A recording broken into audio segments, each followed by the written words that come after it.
ఏమన్నా బండి ఇంక ఇలానే ఉంది, రిపేర్ అవ్వలేదా? నా పని అయితే నేను చేశాను, ఇక మిగతా పని పోయి పని అంటే చాలు, తప్పించుకొని ఆ దొంగను అడుగు.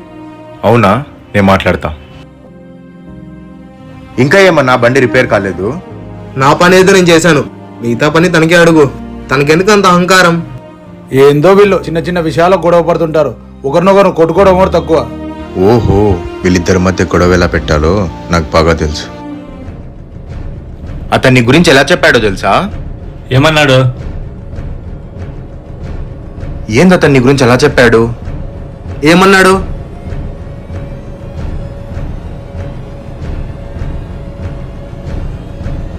ఏమి? ఆకలిగా ఉంది, తిందాం బారా. నువ్వు పనితనంలో చాలా గొప్పవాడువని, నీ దగ్గరే తన పని నేర్చుకున్నాడని చెప్పాడు. నువ్వు చాలా కచ్చోడువని, నువ్వు చాలా మంచోడివి, మంచి మనసున్నోడు అన్నాడు.